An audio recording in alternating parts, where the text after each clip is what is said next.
जरा सोचिए, बिना किसी मशीन के, बिना किसी मॉडर्न टेक्नोलॉजी के 2000 साल पहले इंसानों ने पहाड़ों को तराश कर ऐसे ऐसे मंदिर और मठ बना दिए जो आज भी पूरी दुनिया को हैरान कर देते हैं। तो आज हम भारत की इन्हीं अजंता और एलोरा की गुफाओं के रहस्यों की दुनिया में चलेंगे। तो चलिए शुरू करते हैं एक बहुत ही सीधे लेकिन दिमाग घुमा देने वाले सवाल से। आखिर एक पूरे के पूरे पहाड़ को तराशा कैसे जा सकता है? यही सवाल इन प्राचीन गुफाओं के दिल में बसा है। और देखिए, ये सवाल कोई आज का नहीं है।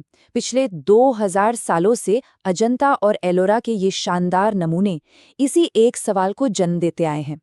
ये सिर्फ गुफाएं नहीं हैं, बल्कि ये तो इतिहास, कला और एक गहरे रहस्य का जीता जागता खजाना है। तो ठीक है, अपनी इस खोज की यात्रा शुरू करते हैं। सबसे पहले चलते हैं अजंता की गुफाओं की तरफ। तो अजंता की गुफाएं हैं कहाँ? ये महाराष्ट्र के औरंगाबाद शहर के पास हैं और यहाँ हैं कुल 30 गुफाएं। और ये सभी की सभी बौद्ध धर्म को समर्पित हैं। मतलब कुछ तो है विहार, जहाँ बौद्ध भिक्षु रहते थे, और कुछ है चैत्य, यानी कि प्रार्थना करने की जगह, पूजा घर। अब यहाँ जो बात सच में सोचने वाली है वो है इसका टाइम।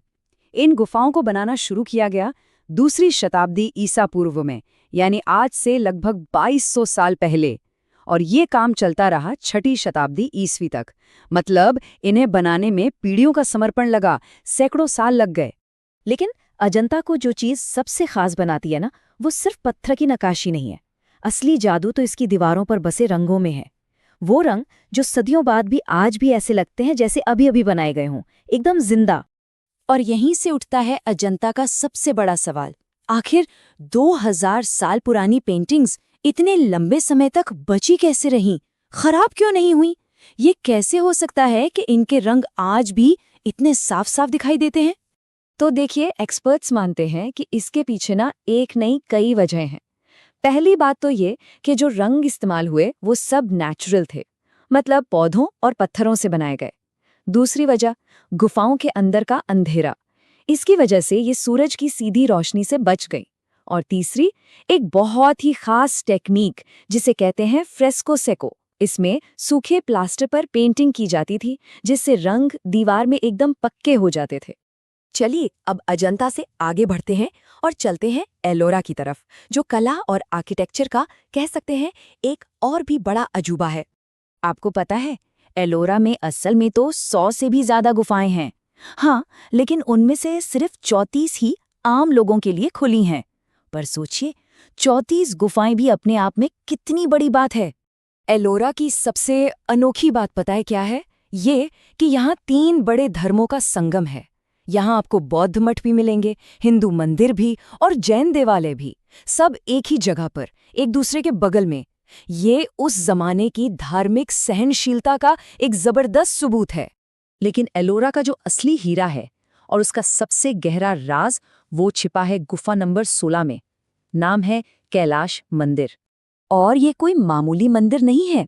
इसे ईंट पत्थर जोड़कर नहीं बनाया गया, नहीं, बल्कि पहाड़ की एक ही बहुत बड़ी चट्टान को ऊपर से नीचे की तरफ तराश कर बनाया गया है।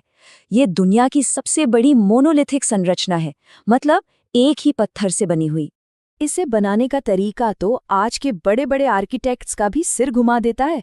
कारीगरों ने पहाड़ की चोटी से काम शुरू किया और धीरे धीरे नीचे की तरफ आते हुए पूरे मंदिर को तराश डाला। ये कंस्ट्रक्शन के हर नियम के बिल्कुल उल्टा है। एक अंदाजा है कि इस मंदिर को बनाने के लिए करीब करीब 2 लाख टन पत्थर को सिर्फ छेनी और हथौड़े से हाथ से हटाया गया था। सोचकर देखिए उस जमाने में ये कितना कितना मुश्किल काम रहा होगा। तो सवाल फिर वही कि ये हुआ कैसे? आखिर उस समय बिना किसी मशीन के, सिर्फ इंसानी हाथों से इतना परफेक्ट काम कैसे किया गया? इतिहासकार ये मानते हैं कि इसके लिए हजारों माहिर कारीगरों ने पीढ़ी दर पीढ़ी काम किया होगा। और हाँ, टाइम कितना लगा होगा इसे बनाने में? देखिए, इसका कोई पक्का रिकॉर्ड तो नहीं है, लेकिन ज्यादातर एक्सपर्ट्स का मानना है कि राष्ट्रकूट वंश के टाइम में इसे पूरा होने में 100 साल से भी ज्यादा लग गए होंगे। इंसान के सब्र की एक जीती जागती मिसाल है ये। और आखिर में एक और सवाल जो दिमाग को चकरा देता है, वो जो लाखों टन पत्थर यहाँ से निकाला गया, वो गया कहाँ? मंदिर के आसपास मीलों तक उस मलबे का कोई नामो निशान नहीं है, और ये आज भी एक बहुत बड़ा रहस्य है। तो इन रहस्यों से थोड़ा आगे बढ़कर अब देखते हैं कि दुनिया के लिए इन दोनों जगहों की क्या अहमियत है। अजंता और एलोरा दोनों ही यूनेस्को की वर्ल्ड हेरिटेज साइट्स हैं। यूनेस्को इन्हें इंसानी रचनात्मकता का बेजोड़ नमूना कहता है, और ये बिल्कुल सही भी है। हर साल दुनिया भर से लाखों लोग इस करिश्मे को अपनी आंखों से देखने आते हैं। तो आखिर में हम कह सकते हैं कि ये गुफाएं सिर्फ पत्थर और रंग नहीं है, ये तो इस बात का जीता जागता सबूत है कि इंसान का हुनर, उसकी मेहनत और उसकी कल्पना क्या कुछ नहीं कर सकती।